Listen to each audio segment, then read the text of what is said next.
Boa noite a todos. Retornando para mais uma semana com os nossos estudos do Livro dos Espíritos. Eu queria que vocês me dessem um retorno de como está o som, se vocês estão me ouvindo bem, para que a gente possa, então, dar continuidade aos nossos estudos do capítulo 4 do Livro dos Espíritos. Se tiver alguém comigo aí que possa me dar esse retorno, para que eu, então, possa dar início ao nosso estudo.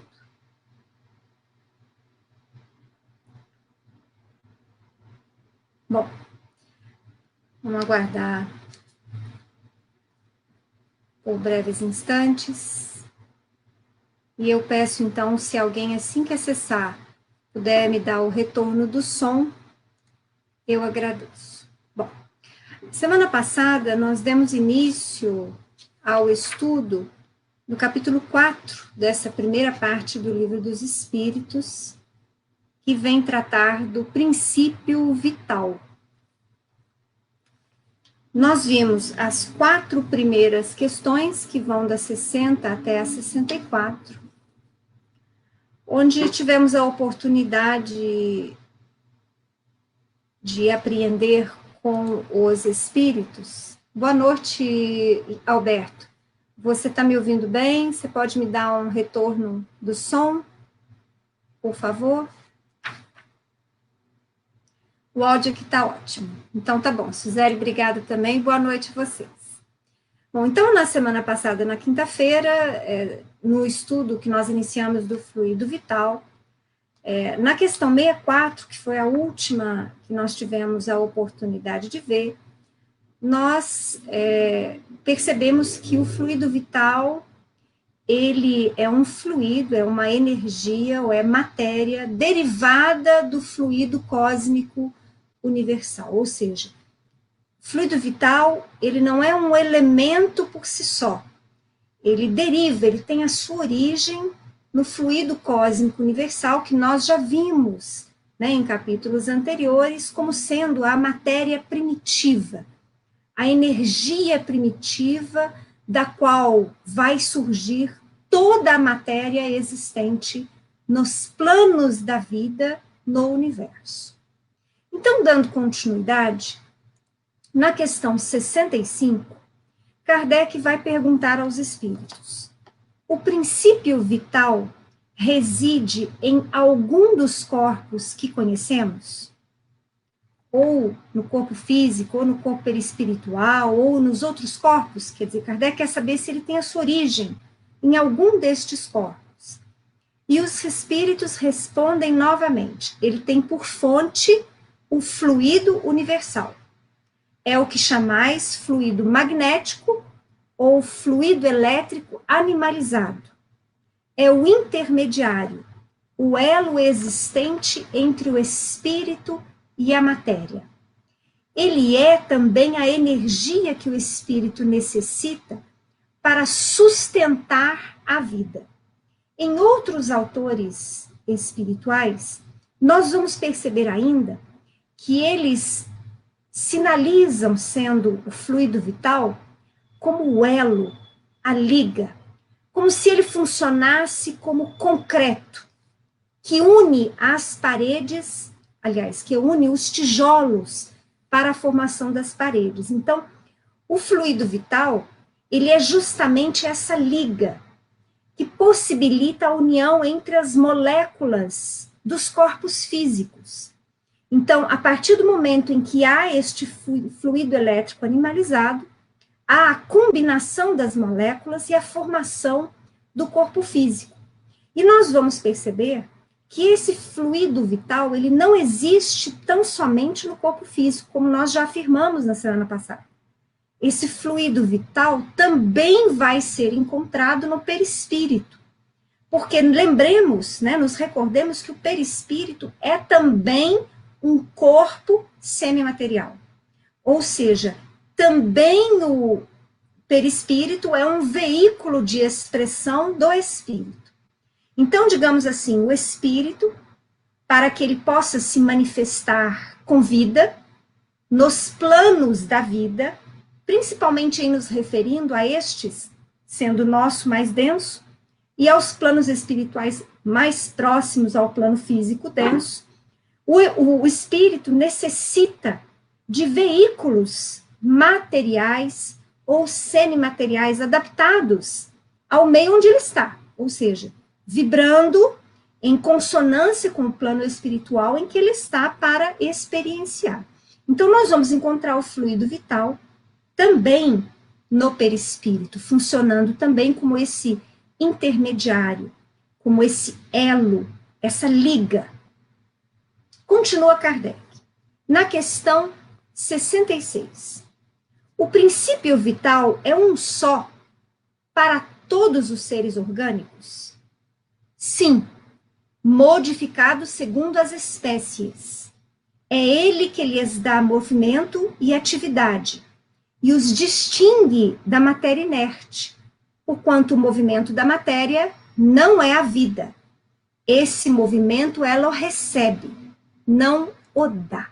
Ou seja, a atividade do nosso corpo físico não é ela a responsável por caracterizar a vida. A matéria recebe a ordem, digamos assim, para movimentar-se em atividade constante através da vontade do espírito que cumpre através do fluido vital. O fluido vital dá impulsão aos órgãos, colocando em comunicação os órgãos do corpo. E a ação destes entretém e desenvolve a atividade daquele. Vocês vão se recordar na semana passada que eu dei um exemplo muito básico. É só por figura analógica mesmo. Eu dei o exemplo do rádio, que funciona através da energia elétrica. Se eu tiver só o rádio desligado da corrente elétrica, só o rádio ali eu não posso perceber a sua atividade. Ou seja, só no corpo físico, só na matéria física, eu não vou ter a vida. Mas a partir do momento em que o rádio, eu o conecto à fonte de energia elétrica, a energia, então, circula pelos seus aparelhos, né, pelos seus mecanismos. Aí sim eu vou ter a atividade do rádio, através da transmissão do som. Então, de forma analógica, no corpo físico. Quando eu tenho fluido vital circulando, é que eu vou ter a atividade dos órgãos. E aí eu tenho, então, o fenômeno da vida. Lembrando, mais uma vez, que eu não estou falando só da vida no plano material denso, porque eu também vou ter esta mesma propulsão da atividade nos órgãos que compõem o perispírito. Então, nunca se esqueçam, o perispírito é também um corpo semimaterial que serve à vontade do espírito, que dele se utiliza para expressar-se nos planos espirituais. Assim como nós nos utilizamos deste corpo físico nesta presente encarnação para nos expressarmos no plano de matéria densa. Na questão 67, Kardec vai perguntar: a vitalidade é atributo permanente do agente vital? Ou se desenvolve tão só pelo funcionamento dos órgãos? Ela não se desenvolve senão com o corpo. Não dissemos que esse agente sem a matéria não é a vida?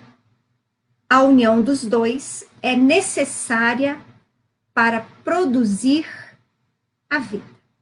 Veja bem, eu comentei na semana passada que existem alguns autores espirituais que trazem uma divisão só para melhorar o entendimento entre fluido vital material ou físico e fluido vital sutil ou perispiritual.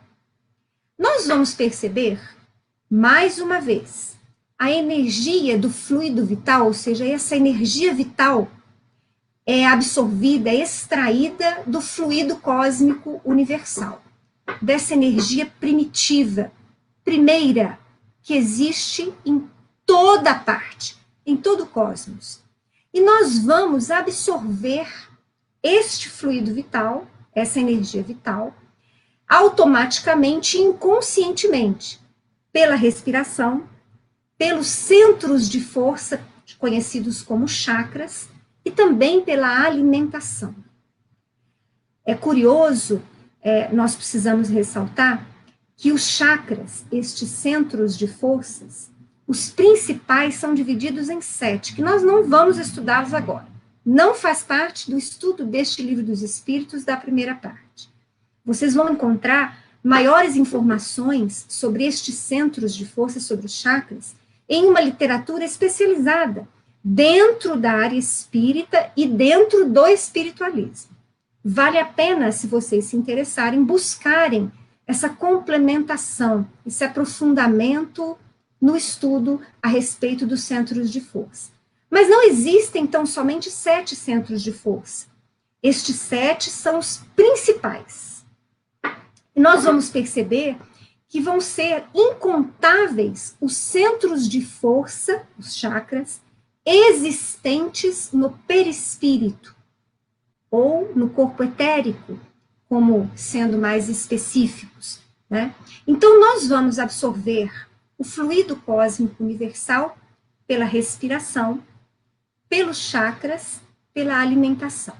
Vale lembrar que esse fluido cósmico universal é a matéria primitiva que dá origem a toda a matéria que nós vamos encontrar no universo. Vale dizer que os elementos que dão formação à água, aos vegetais, aos minerais e aos corpos animais e humanos vão ser elementos que derivam do fluido cósmico universal. Ou seja, na água eu encontro fluido cósmico universal, em todos os alimentos eu encontro fluido cósmico universal, nos corpos eu encontro fluido cósmico universal, no ar eu encontro fluido cósmico universal. Daí nós falarmos que essa absorção é automática e inconsciente, pela respiração, pelos centros de força, pela alimentação. Vale dizer que essa absorção pelos centros de força vale quase, digamos assim, uma absorção, como eu vou falar, como eu vou me referir a isso? Como uma...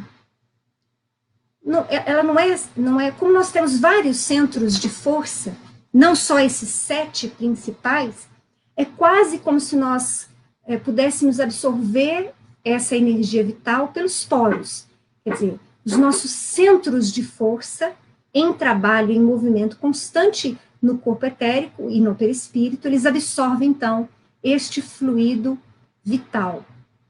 E aí, no perispírito, nós vamos ter a metabolização deste fluido cósmico universal transformado em fluido cósmico perispiritual. Então, o espírito desencarnado, ele também vai fazer a absorção do fluido vital. Ele vai também fazer a absorção do fluido cósmico universal pelos poros, né, pelos chakras, pela respiração, pela alimentação. E este fluido cósmico universal é metabolizado no perispírito, consistindo, então, formando, né, aquilo que vai ser o elemento, a liga do corpo perispiritual. Ou seja, é o elo, o intermediário que possibilita a atividade dos órgãos no perispírito. Agora, nós vamos ter também, no espírito encarnado, outra atividade. Então, há a absorção do fluido cósmico universal, ele é metabolizado como fluido vital espiritual e novamente metabolizado depois densificado e então canalizado para o organismo. Então, olha só, no espírito desencarnado, eu tenho a absorção da matéria primitiva, tenho a sua metabolização no perispírito e ela se transforma, então, em fluido vital espiritual. É aquilo que vai animar o meu perispírito. No encarnado, eu tenho este processo, ou seja, eu absorvo o fluido cósmico universal, metabolizo para que ele se transforme em fluido vital espiritual e metabolizo novamente, densificando-o e dirigindo-o para que ele dê atividade aos órgãos do meu corpo físico. E aí, então, Kardec vai dizer, nessa questão 66, que é a que nós estamos estudando, né, que ele é modificado segundo as espécies, mas ele é o mesmo. Então, ou seja, esse fluido elétrico animalizado, esse fluido vital, ele, em sendo derivado do fluido cósmico universal, ele vai existir animando todos os corpos da criação. Ou seja, vai animar vegetais, animais e seres humanos, no plano dos desencarnados e nos demais planos da vida. No entanto, ele vai sofrer modificações adequando-se a cada espécie. Ou seja, a espécie humana tem adaptações dirigidas ao funcionamento do corpo físico humano e a sua complexidade. No corpo dos animais, este fluido vital também é adaptado para promover a atividade no corpo do animal. E assim também funciona no corpo dos vegetais. Ainda em relação a este processo, olha só, no duplo etérico ocorre a densificação do fluido vital espiritual. A densificação se dá pela combinação do fluido sutil, vindo do perispírito, com fluidos físicos, que entram pelo duplo etérico. Entram como? Através da absorção pelos centros de força e através também da alimentação e da respiração. Então, olha só, no espírito desencarnado, eu não vou ter esta densificação mais acentuada no corpo etérico. Por quê? Porque o espírito desencarnado não tem corpo etérico. O espírito desencarnado tem o fluido vital sutil, responsável pela atividade dos órgãos perispirituais, mas ele não tem o corpo etérico. O corpo etérico é característica do homem encarnado. E é nele que se processa essa densificação mais acentuada do fluido vital perispiritual, que combinando-se a fluidos físicos, fluidos do meio físico, dão origem, então, a este fluido vital material, digamos assim, só a nível didático. Espero que vocês estejam acompanhando este raciocínio. Olhe lá o que nós vamos ter no livro dos médiuns, no capítulo 4, no item 77. Quando o espírito está encarnado, é ele próprio quem dá vida ao seu corpo por meio do seu perispírito, conservando-se unido a esse corpo, enquanto a organização deste o permite. Então, enquanto eu estou encarnada, o meu espírito, através do meu perispírito e do corpo etérico, é que dão vida ao meu corpo físico, promovendo a atividade dos meus órgãos, fazendo com que, inclusive, as minhas células e os meus órgãos trabalhem em conjunto. Quando há o desencarne, é porque ou algum órgão deixou de funcionar, algum órgão vital deixou de funcionar, ou eu não tenho mais a presença significativa de fluido vital, que não permite o prosseguimento da atividade dos corpos físicos. E aí, então, o meu espírito não consegue mais se expressar através do meu veículo material. Na questão 67, Kardec vai perguntar: a vitalidade é atributo permanente do agente vital ou se desenvolve tão só pelo funcionamento dos órgãos? Quer dizer, esse fluido vital, ele existe no meu espírito, no meu perispírito, ou ele se desenvolve só pela atividade dos órgãos físicos meus? Essa é a pergunta de Kardec. Eles respondem: ela não se desenvolve senão com o corpo. Então, nós estamos falando do fluido vital material. Então, ele só se desenvolve com o corpo. Não dissemos que esse agente sem a matéria não é a vida? A união dos dois é necessária para produzir a vida. É preciso que nós compreendamos o sentido da fala dos espíritos e de Kardec. Ele se utiliza aqui da ideia de vida para expressar a nossa existência no plano material. A nossa existência no plano material é preciso que haja corpo físico e espírito atuante, ligando-se, combinando-se, para que se possa haver, então, o fenômeno da vida, vida física. No item A, Kardec pergunta: poder-se-á dizer que a vitalidade se acha em estado latente quando o agente vital não está unido ao corpo? Quer dizer, a gente pode dizer que esse fluido vital está latente no espírito, no seu perispírito, mesmo quando ele não está unido ao corpo físico? E aí os espíritos respondem: sim, é isso. Por quê? Por conta disso que nós acabamos de falar nos banners anteriores. Quer dizer, eu tenho circulando no meu perispírito já fluido vital sutil ou fluido vital perispiritual.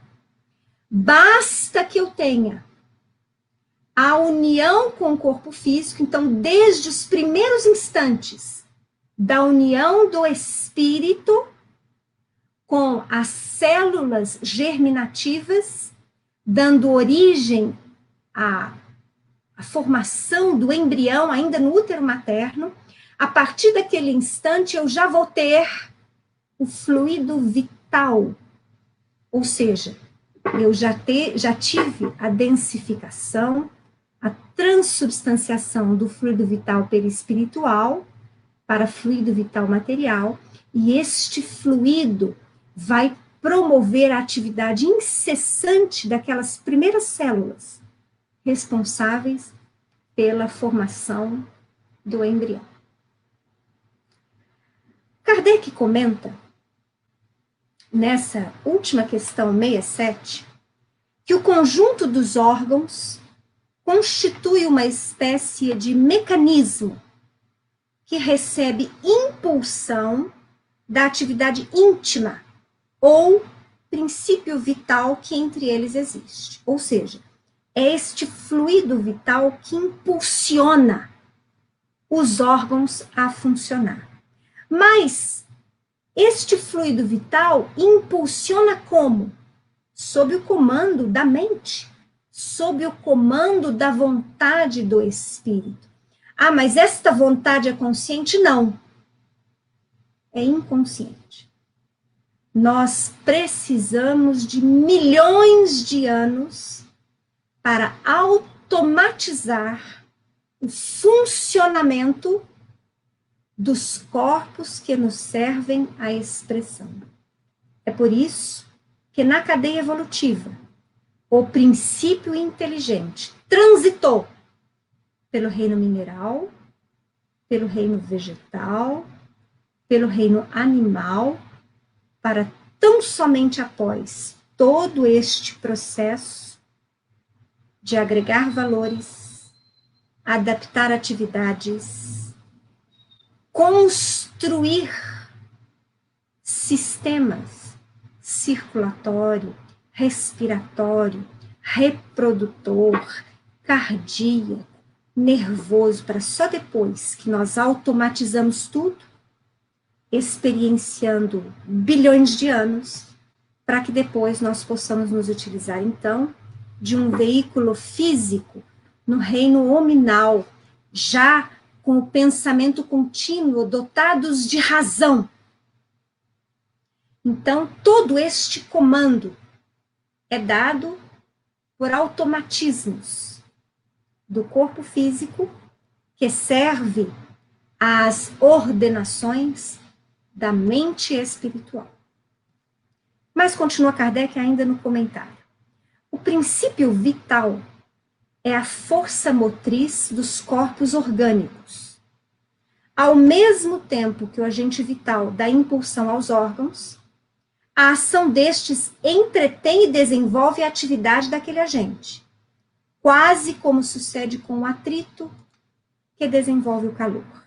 Ou seja, o nosso fluido vital movimenta os nossos órgãos, e o movimento, a atividade do nosso corpo físico mantém a cota de fluido vital que nós precisamos para a continuidade da vida. Relembrando mais uma vez, nós absorvemos do cosmos fluidos vitais, espirituais e físicos no seu estado mais puro, que se combinam entre nós, em nós, com o que pensamos e sentimos. É por isso, vocês vão perceber, que muitas vezes nós dizemos assim, que nós respiramos o que vibramos. E é por isso também que nós, pelos esclarecimentos dos espíritos, ressaltamos tanto a importância da harmonia dos nossos pensamentos, da harmonia daquilo que sentimos. É muito interessante que estes fluidos, aqueles que são absorvidos do cosmos, os fluidos vitais, espirituais e físicos, combinados com a energia daquilo que pensamos e daquilo que sentimos, é que se irradia de nós, em torno de nós, formando a aura fluídica. E eu tenho certeza que todos vocês já ouviram falar aqui da aura, das cores da aura, né? De médiums que costumam visualizar a aura das pessoas encarnadas, ou mesmo das fotografias pelo método Kirlian. Se vocês são curiosos, procurem no Google fotos Kirlian, que são fotografias que conseguem captar essas irradiações eletromagnéticas. Pois bem, estas irradiações eletromagnéticas, para nós encarnados, têm cor. Para os espíritos, tem cor e cheiro. Mas para nós encarnados, em geral, tem cor. E elas vão irradiar cores segundo as energias que nós estamos trabalhando. Toda a energia sutil, absorvida, de fontes de luz, digamos assim, ou de fontes da espiritualidade, ao se combinar com energias que emitimos por pensamentos e por sentimentos também harmônicos, vão nos, digamos assim, vão nos propiciar um terreno íntimo de harmonia, de energias saudáveis. E nós somos, então, aquelas pessoas que, quando chegam em algum lugar, as pessoas se sentem bem em estar conosco. Se, porventura, absorvemos energias sutis em desequilíbrio, tanto do plano espiritual quanto do plano físico, mas estas energias entrarem em contato com energias dos nossos pensamentos e sentimentos boas, as energias deletérias que absorvemos transformam-se. Vão sobrepujar as harmônicas, ou seja, o bom sempre vai, lembrem-se disso. As energias boas, as energias elevadas sempre vão ser mais fortes, vão preponderar sobre as negativas. Agora, se as energias sutis são desalinhadas e combinam-se com energias de pensamentos e sentimentos também desarmônicos, aí seremos nós aqueles que chegamos em um ambiente e as pessoas não se sentem confortáveis conosco. Somos aqueles que muitas vezes vamos trazer intensa desarmonia íntima, não raro doenças no plano físico. Então, atenção. Procuremos manter sempre os nossos pensamentos, os nossos sentimentos em busca dos planos mais elevados.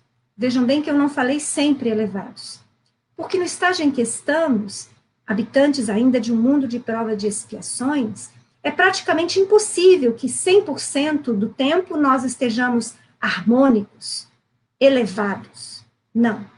Nós ainda somos seres flutuando. As nossas emoções ainda são muito intensas e, portanto, movimentam-se. Então, que procuremos vigiar sentimentos e pensamentos, procurando harmonizá-los na medida das nossas possibilidades. Eu agradeço a presença de todos que estiveram aqui. Karina, eu anotei a sua pergunta, como nos proteger dessas energias sutis ruins. Amanhã a gente vai estar respondendo sobre isso, porque a nossa aula rápida já acabou. Vocês vão ter agora o estudo da terceira parte do Livro dos Espíritos com o nosso companheiro Oswaldo. Então, aguardo vocês aqui. É feriado, mas a gente vai estar aqui, viu? Às 7 horas da noite. Grande abraço e uma boa noite para todos.